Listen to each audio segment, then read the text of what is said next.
Well, they're back. The team is back. At least some of them are into St. Joseph for the beginning of training camp, and the Chiefs are getting rolling. Let's talk about what's going on as Chiefs open training camp today.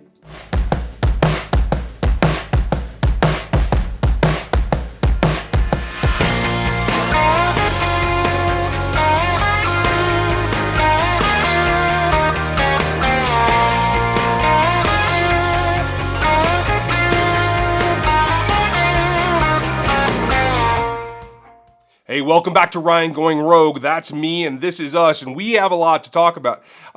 Maybe a little bit to talk about anyway. This is going to be kind of a shorter one because, quite honestly, there's a ton going on with the podcast productions, a lot of radio stuff going on today, and I just haven't had time to record like I normally would. So this will be a little bit quick, but there are three main things that I want to show you from what happened the day that the rookies and quarterbacks got to report in St. Joe.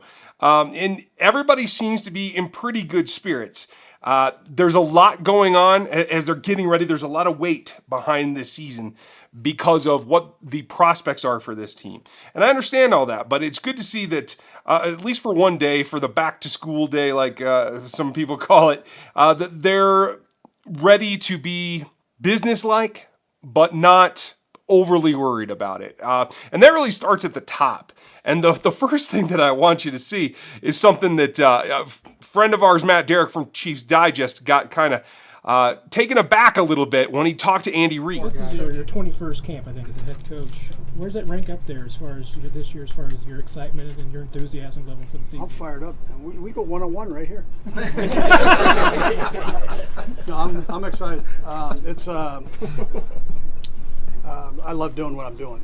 Right, we're all privileged, all of us here. I mean, we're 1 out of 32 in the whole world, so you know, it's your own place there. So it's a great experience for all of us. Now that clip shows Andy Reid at his jovial self, which happens fairly often, but he's also a very serious guy.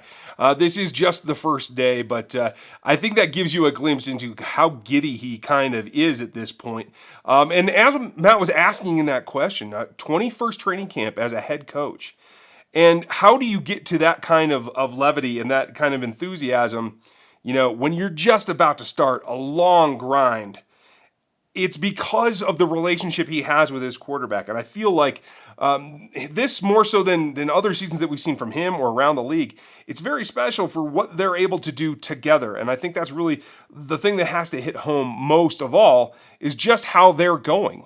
And while Reid was in a great mood, Pat Mahomes showed up and came in fairly serious. He did a couple of things that we'll talk about. But when you get the initial glimpse of him, he's had a whirlwind offseason. Been running the entire time, a lot of stuff, and he did talk about that a little bit. But the thing that caught me is this clip we're going to see here, and that is that despite all the distractions, he is focused on what has to happen to get to the total goal. When you first come into training camp, you expect to win the Super Bowl. So coming in with that same mentality of we're going to go in each and every day getting better, making sure that we're getting better each day, because in order to get to that lofty goal of the Super Bowl, you have to make sure that you maximize each and every opportunity that you have. I think that's just a glimpse. The total goal or ultimate goal is that has to happen in a progression.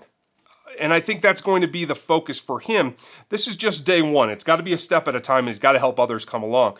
But there's going to be a lot of others that are going to be there to help. Some are going to be new arrivals on the defense. Some are going to be new coaches on the defense. Some are going to be young players that have to kind of seek out where their role is going to be. And there's a lot of play there.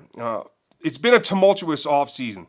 A lot of question marks and a lot of back and forth, and quite frankly, it's not quite over yet. We won't know about Chris Jones until we know about Chris Jones. I do feel, again, that August 6th is the deadline. He could come in before that. A lot of folks questioning whether he'll even show up on time, and I think that's a little far-fetched, but we'll find out here at the end of the week.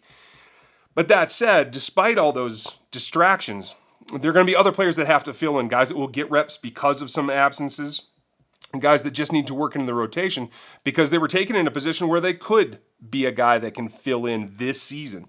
And the rookies are among them. One rookie in particular, it seems like he's feeling pretty at home and with his quarterback, Mahomes.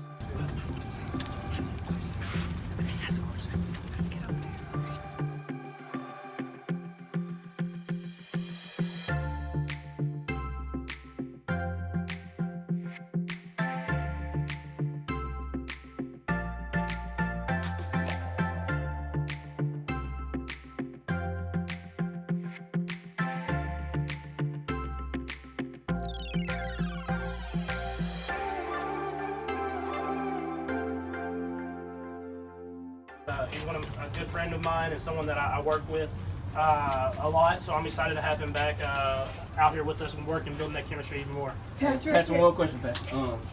So how do you feel? What's your expectations of this season? Like, being the MVP, coming off a phenomenal season, like, how do you prepare yourself to, come back to, like, another season and try to cap off what you did last year?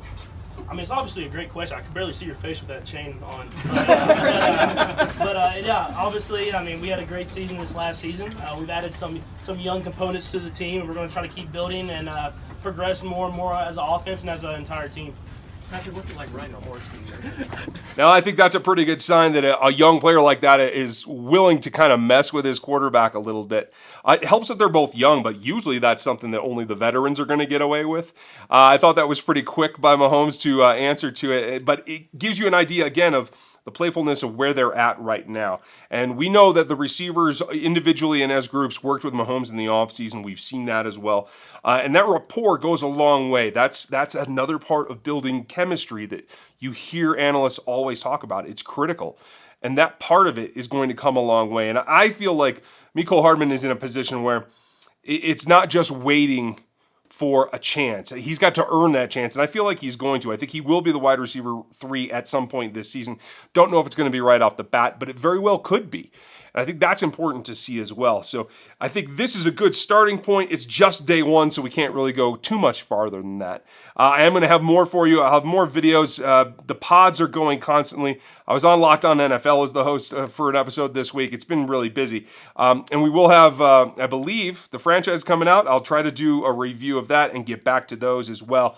But we're going to start to have some real topics coming here real soon. So let me know what you want to hear about. Leave your comments below. If you're new to the channel, hit the subscribe, get the bell notification clicked so you know when a video goes up. Leave your comment below, and if you like what this video is, give me a thumbs up. That really helps YouTube to show more people that you like it. Thanks for everything you guys are doing. Check out these videos, and I'll talk to you next time.